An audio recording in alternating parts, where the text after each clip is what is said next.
heart pounding. Lila's gaze remained fixed on the flight attendant who had just walked away without uttering a single word. She sat there in stunned silence, struggling to process what had just occurred. Had she really just been completely ignored after politely requesting a simple glass of water? And in first class, of all places, most passengers in her position would have raised their voices, demanding immediate attention. But Lila, she remained unsettlingly calm, her expression unreadable, because unlike the dismissive crew member, she knew something crucial. Her father was no ordinary traveler.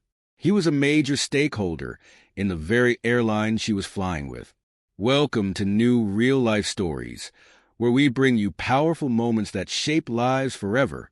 Today's story unveils how a basic request for water exposed deep-seated prejudice and set off a chain reaction that would shake an entire industry to its core.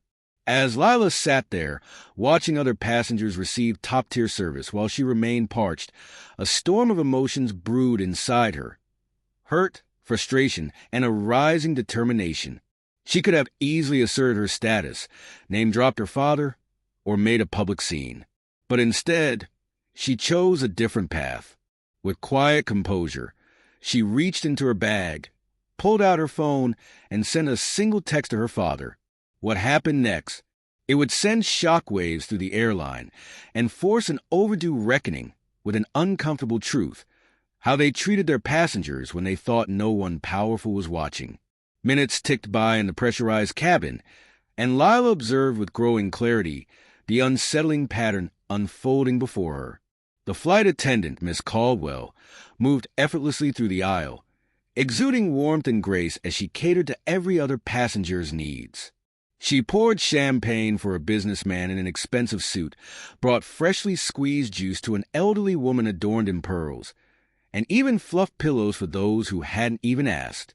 Yet, when Lila's call button chimed again, that warmth vanished as if it had never existed.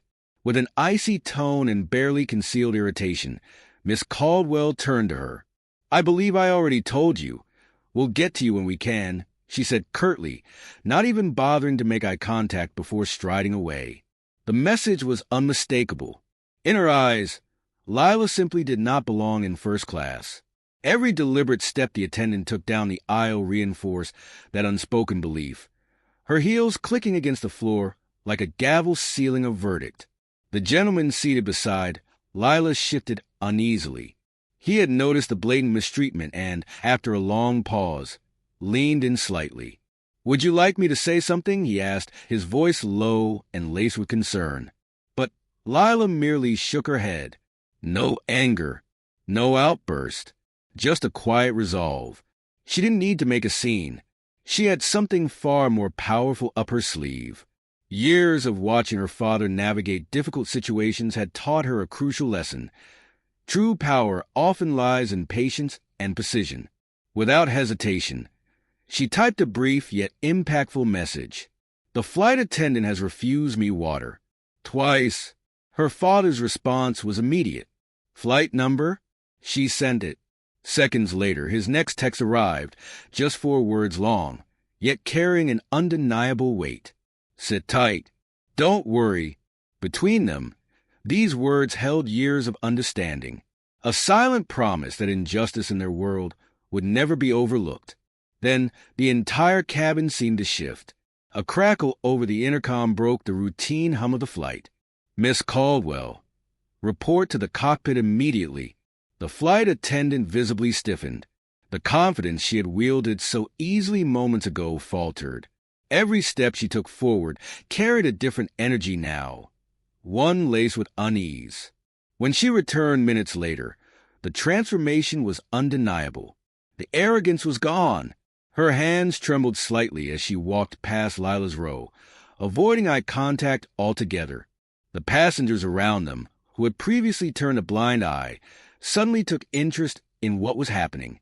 Curious glances darted between Lila and the subdued flight attendant. Lila, however, remained still, poised, dignified, a silent testament to her refusal to be diminished. But the real reckoning came upon landing. Before anyone could disembark, Two airline executives in pristine suits stepped onto the aircraft, their presence commanding immediate attention. "Miss Caldwell, you will need to come with us." The same flight attendant who had just hours ago wielded her authority so freely now stood powerless, her uniform suddenly feeling like an ill-fitting disguise. In the terminal, Lila's father awaited her, flanked by corporate officials. Malik Khan didn't need raised voices or dramatic gestures to command a room. His mere presence was enough to make even seasoned executives uneasy. His voice was steady, yet filled with an undeniable weight. "Let me be clear," he began, addressing the senior management with piercing intensity. "This isn't about one employee's poor judgment. This is about a systemic failure in your corporate culture." Silence fell over the group. No one dared interrupt. "My daughter was denied basic human dignity aboard your aircraft," he continued. "Now, you have a choice. Either confront and correct this issue on an industry-wide level, or prepare to explain to your shareholders why you allowed discrimination to thrive in your first-class cabin." The airline's leadership scrambled to contain the damage. They spoke hurriedly about internal reviews, new sensitivity training, and immediate disciplinary action. One executive, already perspiring, suggested terminating Miss Caldwell on the spot. But Malik wasn't finished. "You will receive our legal team's complete requirements by day's end," he stated flatly. "This isn't a negotiation. It's your opportunity to prove that all passengers deserve dignity, not just the ones who fit a certain profile." Later, in the privacy of their car, Lila sat in quiet contemplation. "You handled yourself with grace," her father finally said, breaking the silence. "But more importantly, you exposed something they can't ignore anymore." That's when Lila made her boldest decision yet. "I want to speak publicly about this," she declared, her voice steady. "Not just for me, but for every passenger who's ever been dismissed, ignored, or made to feel like they didn't belong." Her father studied her for a moment before nodding. "Then we make them listen," he agreed, already drafting a press statement that would send tremors through the airline industry. Within hours, the story had gone viral. Headlines screamed about discrimination at 30,000 feet. But more powerful than the media coverage? The thousands of comments flooding in. Stories from passengers around the world who had faced similar mistreatment, now finally finding the courage to speak up. When the airline CEO himself called, attempting to smooth things over with empty corporate apologies, Lila didn't let him finish. "This isn't about apologies," she cut in, her voice unwavering. "It's about accountability.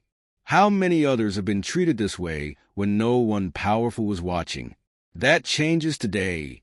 And just like that, she turned from a passenger denied water into a force of change. New policies were implemented. Staff training was overhauled. Transparency became a priority. But most importantly, Lila discovered her own power. Not in her last name or her father's influence, but in her unwavering refusal to let injustice go unchecked. Her quiet dignity had proven stronger than any outburst.